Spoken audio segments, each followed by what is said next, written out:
godly life and a life that is lived for the Lord.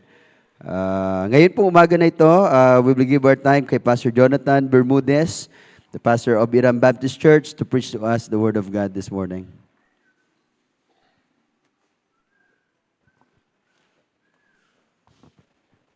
Amen. So magandang umaga po sa bawat isa. Dito na rin po ako tumaba eh. Yung iba kasi dito na lumaki. At ako hindi naman po lumaki, kaya dito po ako tumaba. At habang pinapakinggan ko yung mga awitin ng mga kabataan, ay nananariwa sa aking kaisipan nung ako po ay napunta rito, 13 going 14, nung ako ay napunta rito sa kadahilanan ng DVBS. But simula nun, hindi na ako nawala sa church. At tuloy-tuloy na yon at bilang lang sa 5 daliri yung mga panahon na nawala ako sa church. At tunay nga na talagang ang Subic Bay Children's Home ay malaking instrumento ng Panginoon. Kasi 12 years old, nung ako ay nakatikim na rin ng mga vices, mga bisyo ng mundo. At nandun na ako sa point na kung saan palalim na rin. Palalim na rin ako eh. Kumbaga, papunta na rin ako dun sa worst na buhay eh. At ginamit nga ng Panginoon nung napunta ako dito, hindi lamang yung Subic Bay Baptist Church, maging sa Subic Bay Children's Home. Kasi yung mga kabataan dito, yun yung mga naging kalaro ko, yun yung mga may trampoline dito, may basketball dito, punta sa ilog, akyat lahat ng puno. Kaya yung barkada ko sa labas, ang bilis kong nalimutan yun eh, dahil sa mga ganung bagay. At tunay nga na isang instrumento ng Panginoon, sila Pastor Ted na niligaya. And ngayon po, puri ng Panginoon dahil nagpapastor po ako sa Iram. And I believe, without Subic Bay Baptist Church, Subic Bay Children's Home, I believe wala ring Iram Baptist Church. Kaya puri ng Panginoon at nagpapasalamat ako dahil napakalaking gamit ng Panginoon sa buhay po ng missionary Fulfer, maging sa Balbuena family. At yan nga po yung aming naging mentor na hindi naging madamot yung kanilang buhay dahil sa kabila ng kanilang mga busy schedules at pwede naman silang, kumbaga, magbayad na lang ng mga teacher para magturo sa amin. Okay? Pero hindi eh. Talagang yung kanilang oras, yung kanilang nilaan para kami ay train. Kaya ngayon, by the grace of God, kung saan man kami mapunta, kung sino man aming makaharap, kaya naming sumagot ng galing sa salita ng Panginoon, kaya naming tumindig, dahil na rin dun sa mga naging mentor namin. Kaya puri ng Panginoon ngayon, hindi, yun laging sinasabi sa amin, nila Pastor Odek, para pag lumabas kayo, hindi kayo kabisote. Yung mga kabisote, kumbaga hindi kayo babata-batay, hindi kayo, kumbaga parang walang alam. Kaya puri ng Panginoon dahil talaga na-train tayo dito, lalong-lalo na sa spiritual na pamumuhay. Alright, even nga yung pananamit, even yung lahat eh. Lahat yan talagang naging tinuro yan sa atin. Kaya puri ng Panginoon sa gawain na ito.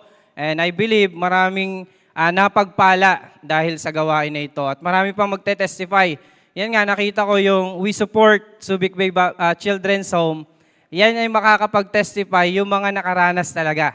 Pero yun dun sa mga taong siguro hindi nila naramdaman, hindi nila nakita, and somehow meron silang mga, sabihin natin mga inggit, hindi magiging we support, we report.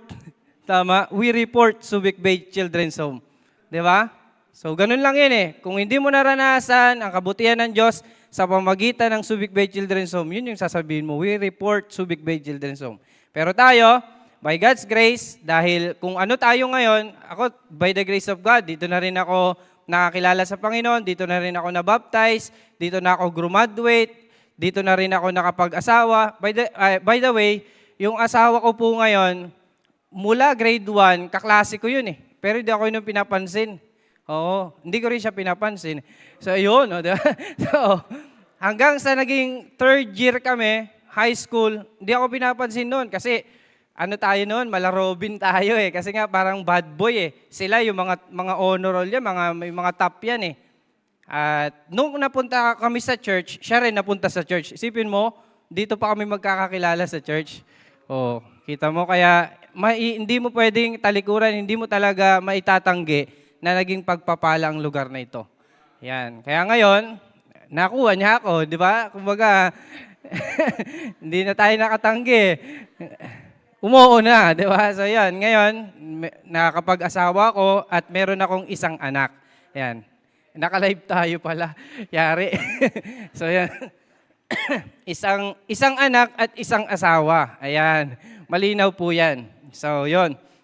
Ngayon po, mabilisan na po to. Mark chapter 4, I would like to give this message. Kanina lamang po, pinagpipray ko sa Panginoon, Lord, ano bang pwede kong maibigay na mensahe, bigyan niyo po ako mensahe, Panginoon. Kasi sa ganitong sitwasyon, yan yung mga mahirap na pagkakataon na mangangaral ka, kapag kaganyang may mga pinagdadaanan, hindi mo alam kung anong passage ba yung pwede mong gamitin. So ngayon po, binigay sa akin ng Panginoon, Mark chapter 4, verse number 35 hanggang verse number 41.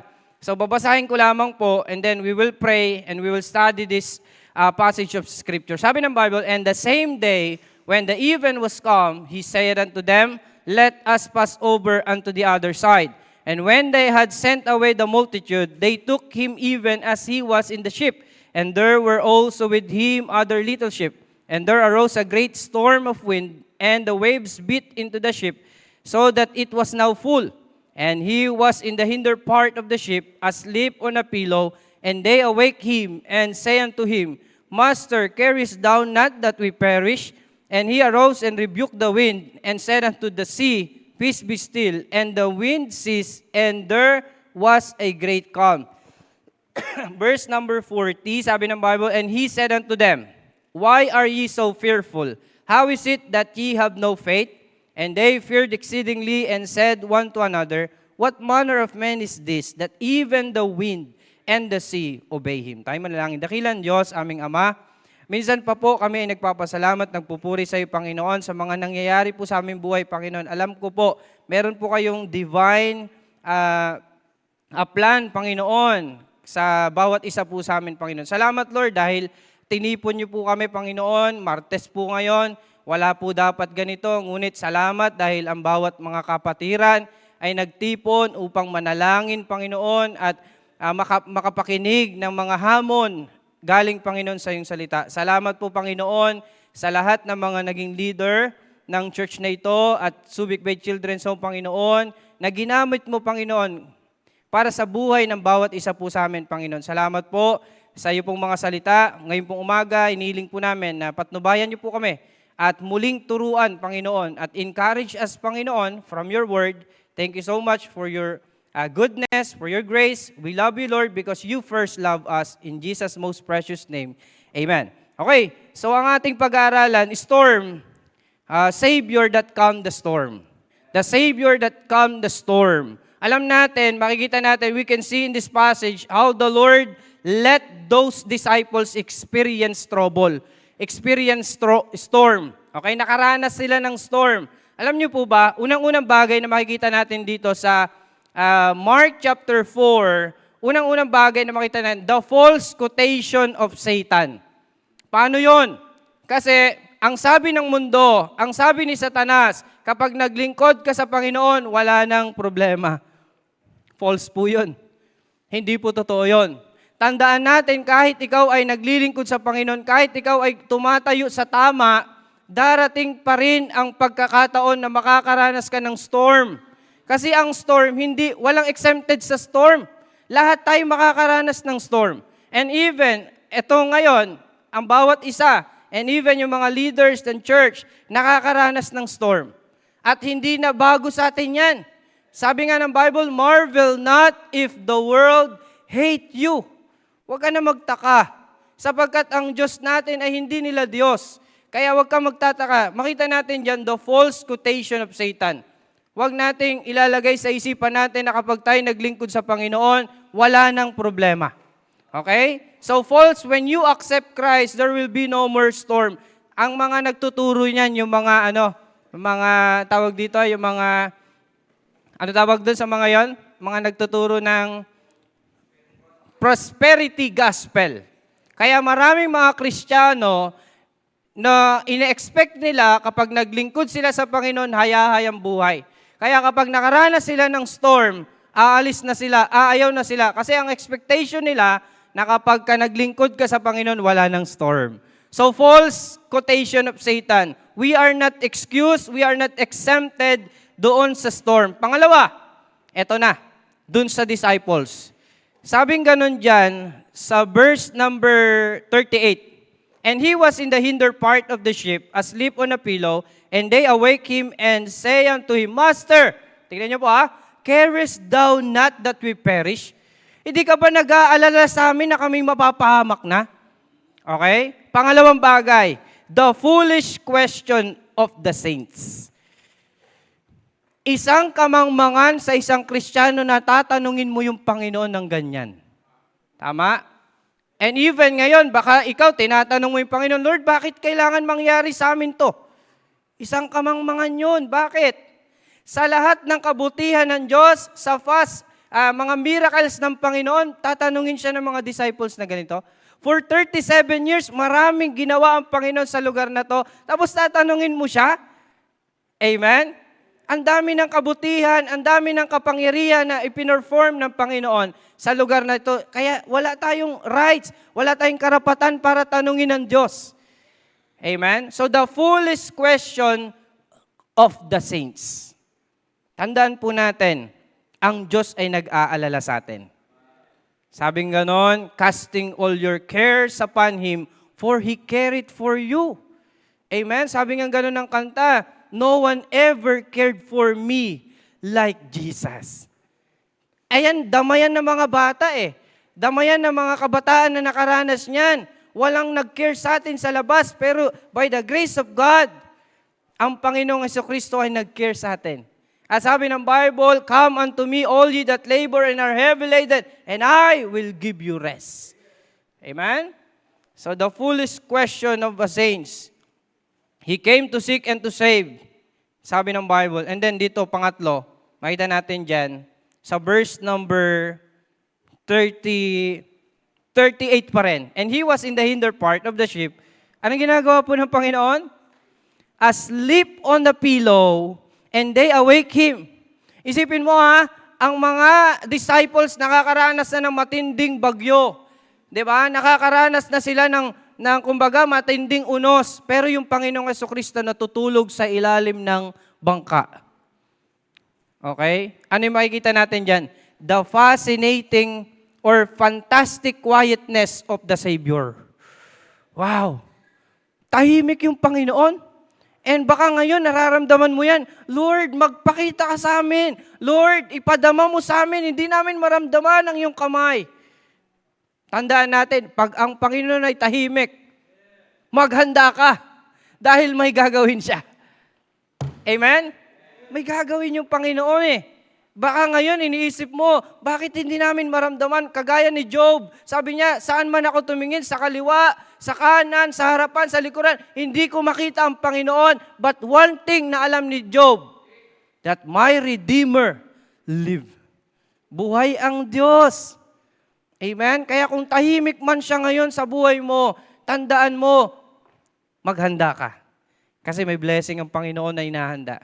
So ngayon, pagdating dun sa verse number 37, sabi ng verse number 40, eto na, tinanong niya yung mga disciples. Verse number 40, and he said unto them, why are ye so fearful? Isipin mo, ang dami ng mga ginawa ng Panginoon na miracle, ang dami niya ng pinagaling na may sakit, di ba? Tapos, biglang nagkaroon ng takot itong mga disciples. Sabi ng Panginoon, why are ye so fearful? Kumbaga, nadismaya yung Panginoon Ngayon, ang tanong din sa atin, why are you so fearful? How is it that you have no faith? Alam mo, hindi masaya ang Panginoon sa mga Kristiyanong namumuhay sa takot. Sabi ng Bible, but God is not given us the spirit of fear. Hindi tayo binigyan ng Diyos ng espiritong duwag. Amen? Gusto ng Panginoon, meron tayong faith sa Kanya, for we live by faith and not by sight. Okay, ngayon po, why don't live in fear? Bakit kailangan natin hindi mamuhay sa takot? Number 1, because someone is looking to us. Someone is looking to us. Verse number 36, sabi ng Bible, and when they had sent away the multitude, they took him even as he was in the ship, and there were also with him other little sheep. Nakita niyo yon? Other little sheep. Hindi lang pala sila yung nandun. Meron ding maliit na bangka. Okay? Parang dun sa may, sa may China Sea ba yun? O Philippine Sea. May mga sumusunod. Alam mo bakit hindi dapat tayo na bumuhay sa takot? Kasi may mga taong nakatingin sa buhay natin. Amen? Kumbaga tayo yung tinitignan nila. Kapag namuhay ka sa takot, sila ay manghihina. Sila ay mamumuhay na rin sa takot. Tayo ay ginawa ng Panginoon. And even, merong ginagawa ang Panginoon sa Subic Bay Children's Home. At ang mga tao, nag-expect, ang mga tao ay nakatingin, anong mangyayari. And then, they will see the hand of God na gagalaw. Kaya hindi tayo kailangan mamuhay sa takot. Kapag sabi ng Bible, be careful for nothing, but in everything by prayer and supplication, let your things, sabi nga nun, let all things, di ba? Let your requests be made known unto God. Sabihin mo lang sa Panginoon, yung mga pangailangan mo, sabihin mo lang sa Panginoon yung gusto mo. And the peace of God, which passeth all understanding, shall keep your heart and your mind through Christ Jesus. So, hindi po natin kailangan pong matakot because someone is looking to us. Alam niyo po, dun sa Acts chapter 8, napakaganda ng story. Sa Acts chapter 8 po, nagkaroon ng persecution. Talagang great persecution. Yung mga tao, yung mga Kristiyano ay pinapatay at yung pumapatay si Apostle Paul. Hindi pa siya apostle si Saul. So that time, nagkawatak-watak sila, sabi ng Bible, scattered abroad. Pero ano mo po ginawa ng iba? Sabi ng Bible, but Philip went down and preached. Grabe, di ba? Alam niyo po, kung may mangyari man sa buhay natin, hindi pa yun tapos. Hindi yun yung hangganan. Gagawin niyo ng Panginoon for us na maging ilaw pa rin. Di ba? Lahat ng mga nangyayari sa buhay natin, merong layunin ang Panginoon. So they need to see Christ in us. Through our lifestyle, through our fruits, through our faithfulness, they see and fear from us. Or hear from us. Amen? Na sa kabila ng mga storm, nagpapasalamat ka pa rin sa Panginoon. Diba? Isang kamangmangan, pero yun yung gusto ng Panginoon. Sa gitna ng storm, nagpapasalamat ka sa Kanya. So number 1, bakit hindi ka dapat namumuhay sa takot? Because someone is looking to us. Pangalawa, because somebody is living in us. Meron kasing namumuhay sa buhay natin. Dati nung wala tayo sa Panginoon, namumuhay tayo sa takot, namumuhay tayo sa pang sarili, namumuhay tayo sa pang makalupa, sa pang makamundo. Pero ngayon, nung nakilala natin ang Panginoon, 'di ba? Siya na ay namumuhay sa atin. Kaya big question from Christ, 'di ba? Nakita nila yung performance ng Panginoon sa miracle and wonders. They witnessed it. Hindi lang narinig. Okay? Hindi lang nila narinig. Nakita nila ng kanilang mga mata. Kaya, bakit ka matatakot kung meron kang Diyos sa buhay mo? Amen? At alam mo ba, mas nasusubok at mas nakikita ang Diyos sa buhay mo kapag mayroon kang pinagdadaanan. Kasi pag hayahay lahat ang buhay, kaya nga I believe itong nangyayari, merong gustong ituro ang Panginoon. Itong nangyayari, isipin mo, ginather tayo ng Panginoon dito, Martes, dapat yung iba nasa trabaho, iba nasa school, busy tayo eh. Pero isipin mo ngayon, ginather tayo ng Panginoon to pray. Binibigyan tayo ng Panginoong revival. Isipin mo, yung hindi marunong mag-pray, ngayon nagpe-pray. Amen? Kasi may namumuhay na Diyos sa atin eh. Meron siyang ginagawa sa atin. When, sabi nga nun, they witness, God already showed Himself to us. When He saved us, when He sustained us, and when He survived us. Ngayon, bakit ka matatakot? Alam mo, ang Diyos hindi lang makapag-perform, sabi ng Bible, because of unbelief. Kaya kung ang Diyos ay namumuhay sa buhay mo, huwag kang mamuhay na may takot. Because God is able. Amen? So the last this morning. Una, someone is looking to us. Pangalawa, somebody is living in us. Then thirdly, someday, we will leave this world behind. Alam niyo yung mga disciples, Yung dagat na dinaanan nila, hindi naman panghabang buhay yun eh. Ang dagat may hangganan. Minsan din, nakakaranas kami niyan, pag pupunta kami doon sa island, lalo pagka gumanon, lahat talagang hininga namin, mapapahinto eh. Pag pupunta kami ng isla, tapos ang lakas ng alon, tapos pumapasok yung tubig. Pero yung mga yun, panandalian lang yun eh. 1 oras, 2 oras na biyahe, tapos na. At alam nyo ba, ganyan din sa buhay natin. Yung mga dinadanas natin sa buhay, hindi to panghabang buhay. Because someday, iiwanan natin tong lupa at tayo pupunta dun sa hinanda ng Panginoon sa langit. Kaya nga sabi ng Bible, huwag kang matakot, huwag kang mahalumiyanan ang iyong puso. Okay? Let not your heart be troubled. If you believe in God, believe also in me. Sabi ng Bible, in my Father's house are many mansions. Diba? Iiwanan natin to eh. So makita natin dyan, they traveled para ilang oras lang. Okay? Hindi tatagal. Ang problem, ang persecution, ang trials, those are just temporal. Temporary lang yun. Pero ang Diyos natin, He is eternal. At ang pupuntahan natin someday is everlasting place. Eternal. Amen? So meron pong story, last na po, at sa mga kapatid po natin dito po sa Subic Bay Baptist Church at sa Subic Bay Children's Home at sa mga pastors po, meron pong isang story na nag-mission po sila. Parang ganito. Nag-mission po sila sa Africa. Halos inubos nilang kanilang buhay doon sa pagbimission. So, nagkaroon na sila ng edad at uuwi na sila. Ang problema, nakasabay nila yung presidente. Yung presidente pumunta doon sa Africa para maghunting ng mga leon o maghunting ng mga hayop. Pagka-uwi nila, nakasabay nila. Pero 1 linggo lang yung presidente. Pag-uwi nila, kasabay nila, yung presidente, nilagyan ng carpet. Di ba? Para maglakad lang. Tapos nagkaroon ng discouragement itong missionary. Nalungkot siya. Hanggang sa pag-uwi nila, sabing gano'n ng asawa niya, Love, mahal, ba't malungkot ka? Hindi ba dapat masaya ka kasi galing tayo sa mission field? Sabi niya gano'n. Alam mo ba, tayo halos ubusin natin ang buhay natin sa Africa dahil sa pagmimisyon. Tapos yung presidente, 1 linggo lang doon, pumunta para maghunting ng animals, pero nung sinalubong siya ng tao, may carpet pa. Samantalang tayo, wala man lang sumalubong sa atin. Alam mo, sabing gano'n ng asawa niya, tinatapik siya sa likod. Sabing gano'n ng asawa niya, Dad, we're not home yet. Hindi pa tayo nakakauwi. Hindi ito yung bahay natin. Ang bahay natin nandun sa langit. At ang gantimpala natin, ang sasalubong sa atin, yung sasabihin ng Panginoon, well done, thou good and faithful servant. Yun yung inaantay natin na sasabihin ng Panginoon. Kaya kung tayo man ay nagpapagal dito sa lupa, and minsan walang nakaka-appreciate, okay lang yun.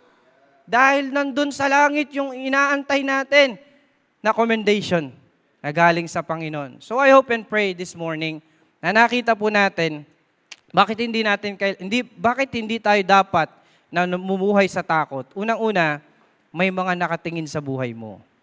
Pangalawa, may Diyos na nabubuhay sa buhay mo.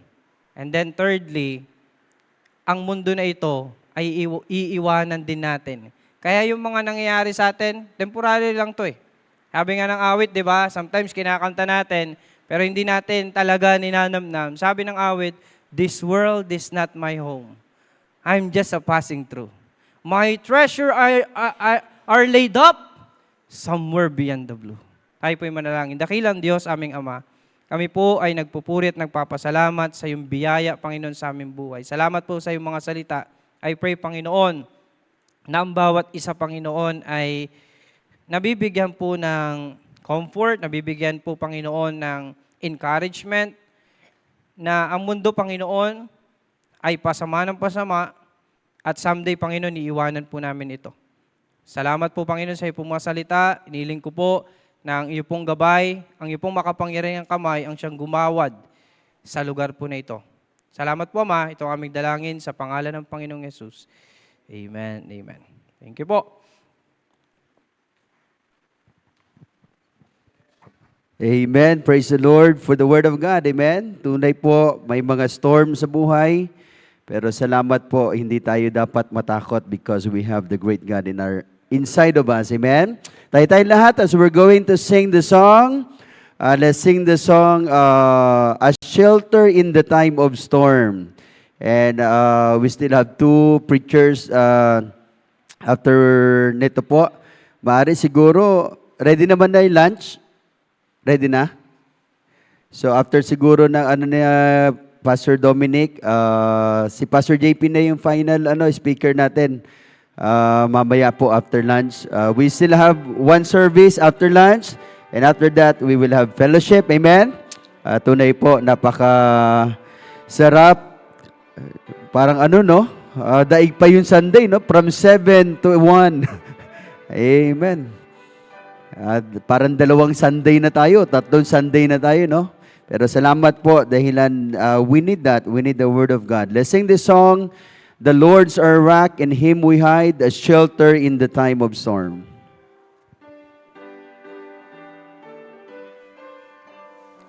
Let us sing it with all our hearts. On the first verse now, sing. The Lord's our rock, in Him we hide, a shelter in the time of storm. Secure whatever. Everybody sing. Oh, Jesus is the rock in a weary land, a weary land, a weary land. Oh, Jesus is the rock in a weary land, a shelter in the time of storm. Number 2, a shield by day, defense by, a shelter in the time of storm. Boys, how it, boys? A shelter in the time of storm. Oh, Jesus is a rock in a weary land, a weary land, a weary land. Oh, Jesus is a rock in a weary land, a shelter in the time of storm. Third verse now, the rain. Yep. A shelter in the time of storm. We'll never leave our safe retreat, a shelter in the time of storm. Oh, Jesus is the rock in a weary land, a weary land, a weary land. Oh, Jesus is the rock. Amen. A shelter in the time of storm. Last verse now. Amen.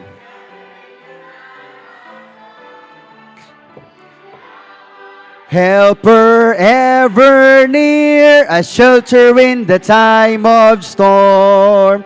Oh, Jesus is a rock in a weary land, a weary land, a weary land. Oh, Jesus is the rock in a weary land, a shelter in the time of storm. Amen. Please be seated po as the Word of God is reminding us in Psalms chapter 46, verse number 1. Ayan po yung sabi po ni Pastor Erwin. Sabi niya, He is our refuge and strength and a very present help in trouble. Amen. Wala po talaga tayong pinagkukuhanan ng lakas, ng kagalakan, no? Kundi yung atin pong mahal na Panginoon. So without Him, we believe na hindi po natin makakayanan. Pero salamat po, as the preacher or the pastor reminded us, there is someone who is living in us, and that is our Savior, Jesus Christ. Amen? Now, let's give our time kay Pastor Dominic to preach to us once again the Word of God. And after this, we will have a lunch break, and after that, tayo po ay babalik ng after lunch, pahinga tayo, and then last preaching po ni Pastor JP.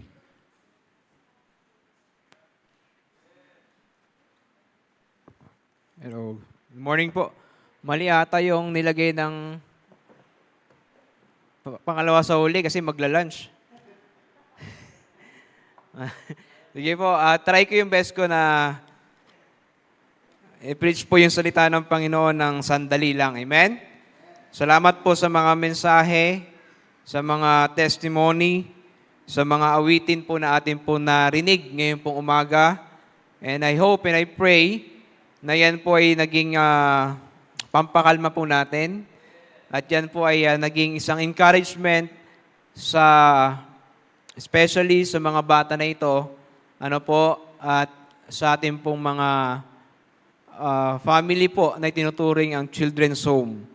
So tayo po ay kumuha po ng isang encouragement, and I know, I do believe, na mahirap po na magpuri sa Panginoon pag mga ganitong sitwasyon. Pero kailangan po natin i-acknowledge ang Panginoon at purihin siya kahit mayroon po mga ganitong pangyayari sa ating pong buhay. Amen? So awitin tuloy. Basahin po natin Psalms 145. Ito po ay isang Psalms ni David, Psalms of Praise.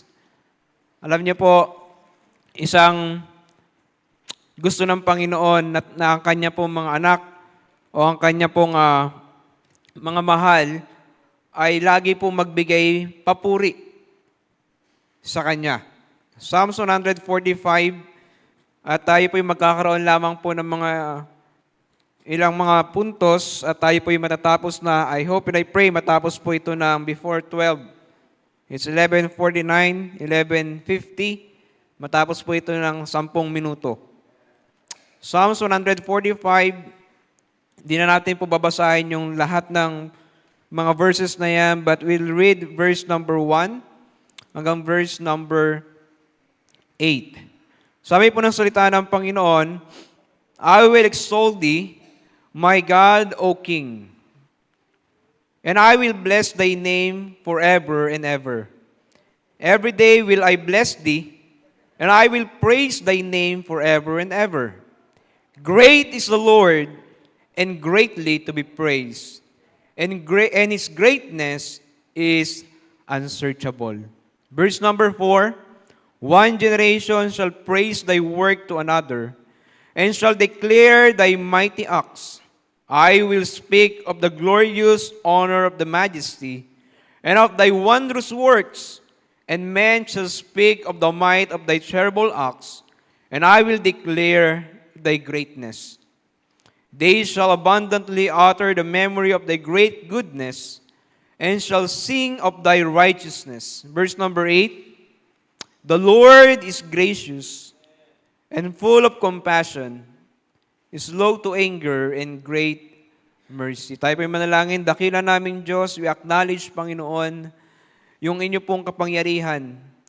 And we acknowledge, Lord, ang aming pong limitasyon bilang isang mga tao, Panginoon Diyos. Lord, I pray ko pong manguna sa aming pong pag-aaral ng inyong salita. And I know, I do believe, Panginoon, na ikaw po'y nangusap na, nagbigay na ng encouragement, Panginoon, sa bawat isa. But Lord, I pray, sa pangaral po muli ng inyong pong salita, kami po muli, Panginoon, ay may encourage, Panginoon, na magpatuloy, magpapuri, Panginoon, sa iyo, kahit po sa ganitong mga pangyayari po sa aming buhay, Panginoon. I know, Lord, mahirap. But Lord, sa tulong niyo po, by your grace, Panginoon, kami po ay magpapasalamat, magpupuri, Panginoon, sa iyo. Ikaw pong inaangat namin, pinapasalamatan, sa pangalan ng aming Panginoong Jesus.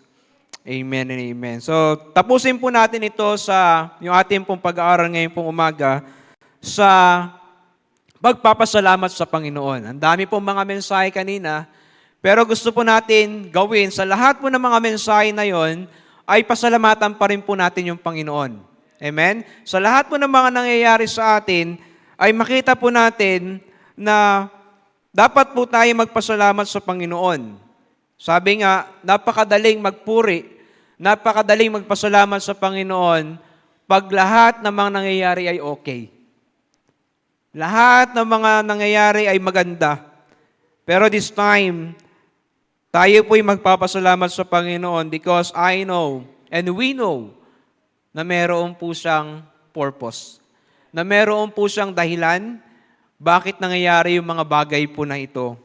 Dito po si David, ang napakaganda pong pag-uugali niya, 3 bagay kung bakit po dapat tayo o paano tayo magpasalamat ang ating buhay sa ating pong mahal na Panginoon. Unang-una sabi po dito yung Psalms 145 verse number 1, tayo po'y magpapasalamat sa Panginoon, and I will extol thee, and my God, O King, and I will bless thy name forever and ever. Unang-una po, tayo ay magpapasalamat sa Panginoon personally. Personally. Pag sinabing personally, meron tayong relation sa Panginoon, mismo sa atin manggagaling na pinupuri natin yung Panginoon sa ating pong buhay. Sabi niya rito, my God, my King. Ang Diyos ang mapupuri, ang Diyos ang maiaangat natin sa ating pong buhay. Not only personally, pangalawa po dito, daily. Minsan nakakalimutan na natin magpasalamat sa Panginoon. Diba? Darating yung araw na hindi tayo nakakapagpasalamat sa Panginoon. When it comes na yung hard time ay nandiyan, nakakalimutan natin magpasalamat sa Panginoon.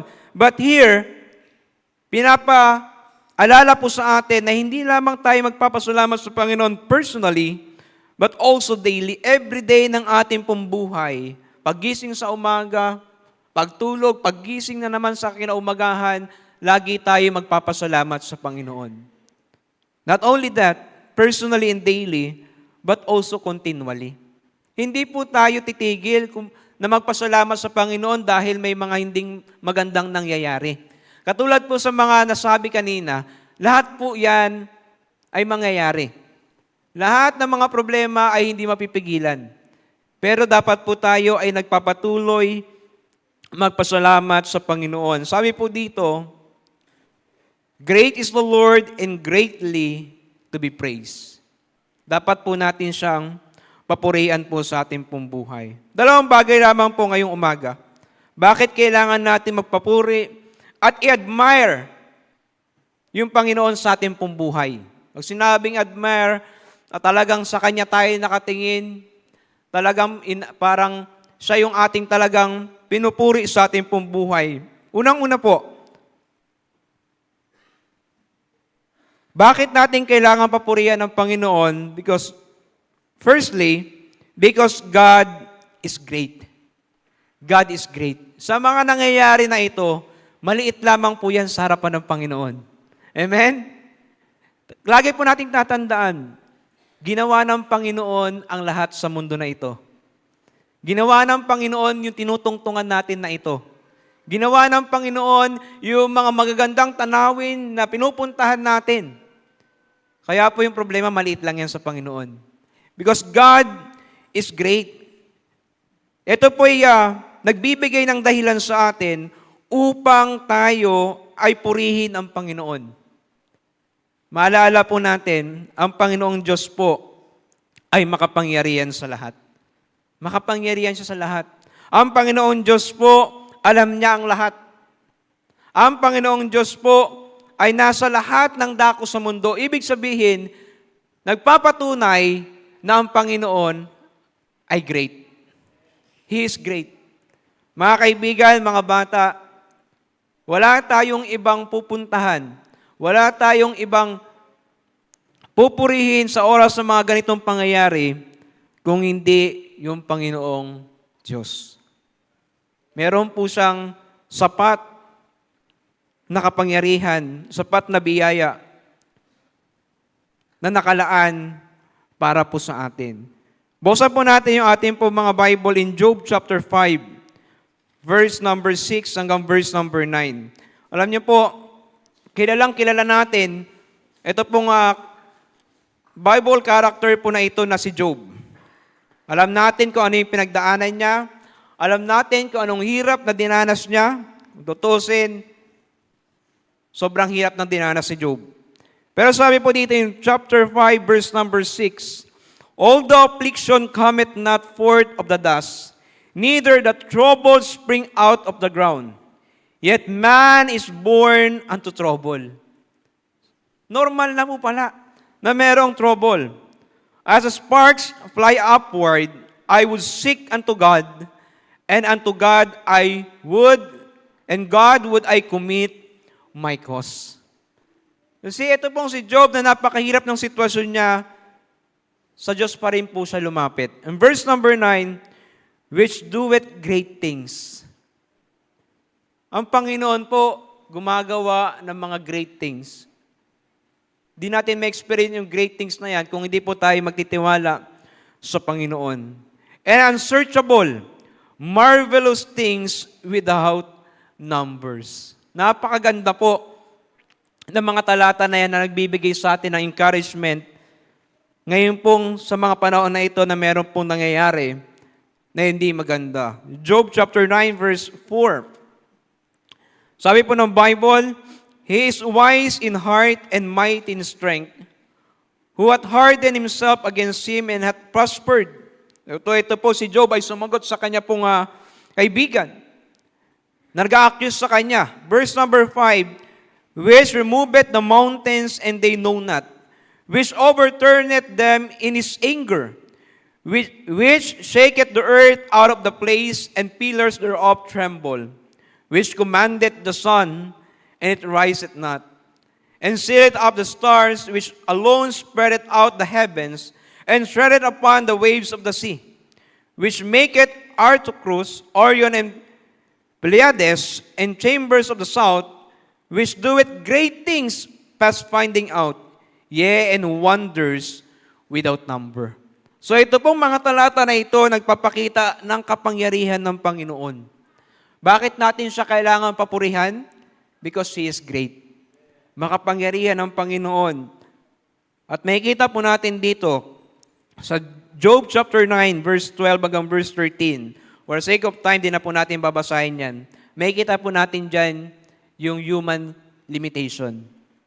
Kaya tayo magtitiwala sa Panginoon kasi may hangganan tayo. Kaya tayo sa Kanya lalapit kasi meron tayong endpoint sa ating pong buhay na hindi natin kakayanin, na hindi natin kaya talaga. Kaya sa Kanya lang tayo magtitiwala. At verse number 14 hanggang 24, may kita natin dito yung suffering and justice. Sa buhay ni Job, may suffering. Di ba? Kaya si Job ay nagtiwala lamang po sa Panginoon. Why do we need to praise God? Because He is great. Pangalawa po, why do we need to praise God? Because He is good. Mabuti ang Diyos. Naranasin natin bawat isa dito yung kabutihan ng Panginoon. Amen? Ilang taon na ba ako dito sa home? 12 years, going 13 years. Naranasan ko po dito yung kabutihan ng Panginoon. Naranasan natin dito yung pagiging great ng Panginoon. Pinakita niya po yun sa mga nangyayari. Pinakita niya po yun sa mga ginawa niya po sa buhay ng bawat isa sa atin. And we experience the goodness of God. We experience the goodness of God. Psalms 33 verse number 5. Psalms 33 verse number 5. Sabi po ng salita ng Panginoon,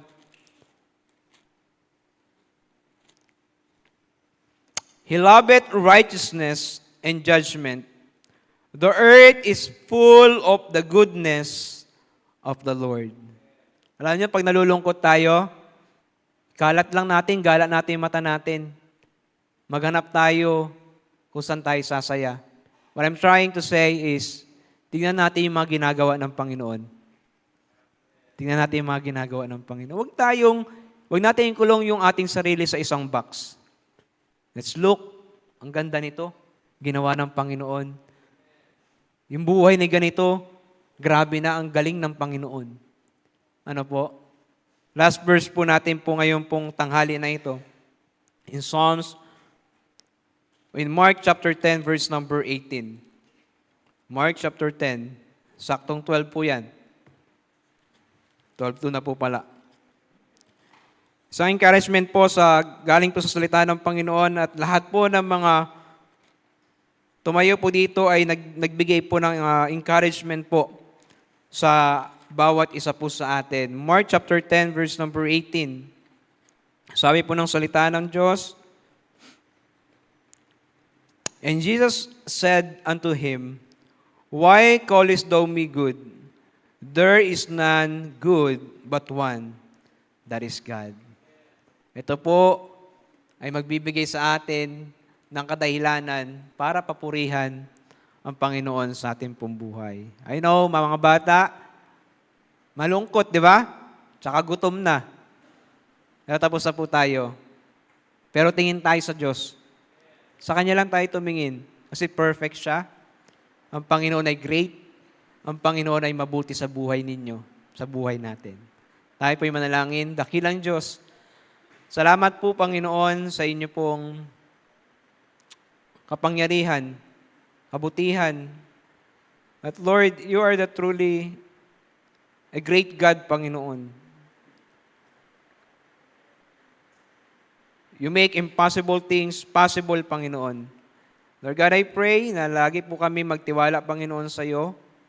Lagi po kaming sumangguni, Panginoon, sa iyo. Katulad po ng nagbigay ng advice, Panginoon, sa amin to have this kind of prayer vigil po, Panginoon.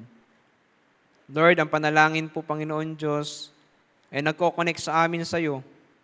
Kaya salamat, Panginoon, sa privilege po ng panalangin. Tulungan niyo po kami, Panginoon. Kami po yung mga tao na nangailangan ng inyo pong awat habag, Panginoon Diyos. Lord, I pray na ikaw rin po mag-save sa mga kaluluwa, Panginoon, ng mga tao po na gusto pong magwasak ng inyo pong gawain, Panginoon Diyos. Kaawaan niyo po sila, Panginoon, at lahat po ng ito ay aming pong dalangin sa pangalan ni Jesus. Amen and amen. Ready na. Amen. I believe that is enough for our morning challenges from the Word of God. Tunay po, napakabuti po ng Panginoon. Amen. To remind us, I think we already have like 7 preachers this morning. Amen. Napakabuti po ng Panginoon. And hopefully, we still have more because we believe that we need the Word of God, especially this time. The Bible says in 2 Chronicles chapter 7, verse number 14, "If my people which are called by my name shall humble themselves and pray and seek my face and turn from their wicked ways, then I will hear from heaven and will forgive their sin and will heal their land." Tunay po, we are here this morning, this day. We are seeking the face of our Savior. Amen? Tunay po, buti ng Panginoon at ipinakita niya na po sa atin yung kanyang sarili, especially sa pamamagitan po ng Word of God. So, Brother Jay, okay na food? Amen. Sige po, tayo lahat at tayo po ay busog na po spiritually, and I do believe na still God is working sa atin po, and we're gonna pray for our food. Salamat din kay Brother Jay sa mga iba po na nag-ano. Si Kuya Chito po, ang atin pong ask na mag-pray po sa atin pong pagsasaluhan ngayon pong umaga na ito. Si Kuya Chito po, maaari, bigyan din natin mamaya ng time na mag-testimony, no? Para po i-testify of how he is used by God dito po sa Children's Home. Tayo po'y manalangin. Salamat tayo sa Diyos. Ama naming makapangyarihang Ama, salamat po sa aming mga narinig na mga mensahe, sa mga encouragement para sa aming mga pusong nagdaramdam, sa mga nangyayari sa aming church po, Panginoon, lalo na sa mga batang ito. Bigyan niyo kami ng katatagan na puso, Panginoon, humbleness na puso at kalayaan po sa amin upang ang problema na ito ay aming makayanan, sapagkat sa iyong salita kami ay nananalig tunay na ikaw ang siya makapangyarihan sa lahat, Panginoon. Tulungan niyo rin kami sa aming fellowship ngayon, sa aming pagsasaluhan, sa aming food. Kayo po mag-bless sa mga taong patuloy na nagsasacrifice sa problemang ito, Panginoon, sa mga members na nandito ngayon, sa mga bata na nakaranas ng mabuting kalooban na pinagkaloob niyo sa amin, Panginoon. Kayo po, Diyos, ang manguna sa aming fellowship, sa aming katanghalian, at pagpalain mo po ang bawat isa. Salamat po sa mga pastor na nag-deliver ng inyong banal na salita. Sa pangalan ni Jesus, Amen. Amen. Okay, sige po. Tayo po ay kakain na. Saan tayo, Brother Jay? Dito sa likod. Okay? And then, gonna eat together, fellowship. Kwentuhan pa rin po tayo. And then, just continue to praise the Lord sa atin pong kalagitnaan. Exalt the name of the Lord. Amen? Even in our fellowship. Thank you po, and God bless us all.